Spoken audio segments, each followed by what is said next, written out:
Retreat Rewind.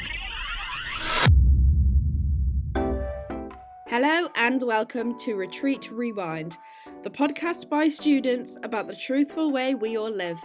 I'm your host, Katie Jones.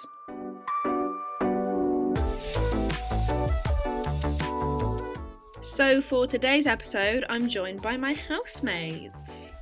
Yeah, my name's Shoshana and I study events management.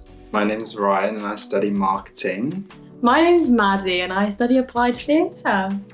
So today, guys, I want to chat about accommodation and living. We all lived in student halls last year, but I feel like we all much prefer living in a house together, don't we? Definitely. Yes, no, I most prefer it. Yeah, I feel like we're quite lucky that we've been in the house for the majority of the year because of COVID and stuff. Save the Student have actually conducted a survey with the majority of the students around the UK. At the beginning of this academic year, only 10% of students lived with their parents, but now at the end of this academic year, 35% of students live at home because they literally just can't afford uni anymore. There's no work going around as well because no one's looking. No, literally. It's just We're so lucky we all have jobs. Yeah, I'm just glad that we've all managed to pull through with the student life as much as we can this year. I know. So we actually also have a guest speaker on today. If you could introduce yourself for us, please. Yep, sure.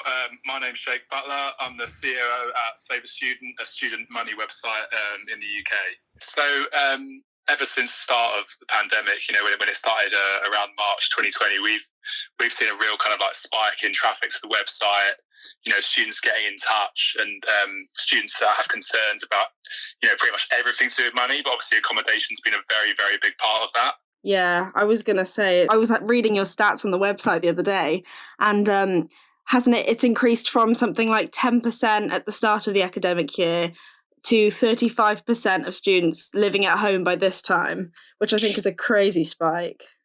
Yeah, and I think, whilst a lot of students have been back at university at certain points during the year, I think, we got to that stage where it came towards Christmas when it was probably quite obvious that, there weren't going to be many in-person classes. So I think a lot of students at that point just decided to go home permanently. And even though they might have been paying for accommodation at uni, they also made the choice just to stay at home for this year anyway. And there's some, that might follow through into next year, but I think a lot of students are pretty optimistic about how it's going to go. So there might be some sort of shift back towards on campus and living around the local area of their universities. My housemates and I, we've managed to be here all year in our student house, but at my university particularly, I go to BCU in Birmingham, we've been given sort of like a draft letter from uni that we can send out to landlords to see if they'd be willing to give us a refund. Yeah. From what we've seen, students, I think, feel like, and I would kind of agree from my personal point of view and also on behalf of, say, the students have been a bit of a forgotten section of society in this whole thing. So you were lucky enough to still live in your accommodation for the year, but that's not to say you've had full use or the full experience at university. So, likewise, there's students that went home for Christmas and then were told they can't, it's not even legal for them to return to their accommodation, yet they still have to pay for it. And as you say, in the private sector especially, a lot of landlords, aren't in a position or aren't willing, because contracts are signed, aren't willing to give a refund. So I know unis have been really good. Like a lot of unis have given money back or said to students they can terminate contracts, but the government's not really clamped down on the private sector or, given any kind of rent holidays. There's mortgage holidays, but there's no rent holidays for renters. And I think students have really been hit hard by that. Yeah. Well, thank you, Jake, so much for talking to us today. So we're moving to Selly Oak next year, aren't we? Well, in a month we're moving to Selly Oak. That's such a weird Obviously, 2 of us are moving in. 3 of us? 2 of us? I'm moving on the first. Oh, you are? Okay, so obviously we're moving in on the 1st. Yeah. But, that it's summer, so people are going to go home for the summer. Yeah. But then a third of the UK students aren't even going to come back to uni next year.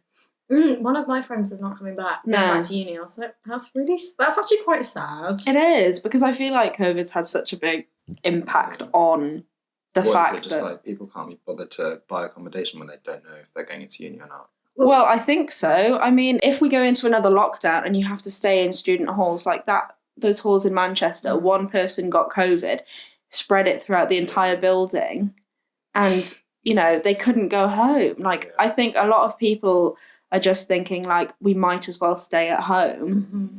Or it's You can just the have your fact that, student. and it's cheaper. It's so much cheaper. Houses in Oxford are like 140 quid a week. Yeah, I saw on Save the Student online earlier that we actually live in the cheapest place to live as a uni student in the UK. Yeah, it's the average price in Birmingham. In Birmingham for student housing is £145 a week, but that's just in Birmingham. In the West Midlands, I think it's £119 on average. But you know, the average rent that you pay if you're living with your parents, like according to Save the Student, is £30 a week, whereas we pay £125 here. Gosh. So, you know, it's just logical for so many people. Yeah. So thank you so much for tuning in to Retreat Rewind, the pilot episode. Tune in next week where we will be discussing how nightlife has been tarnished for students. Retreat Rewind.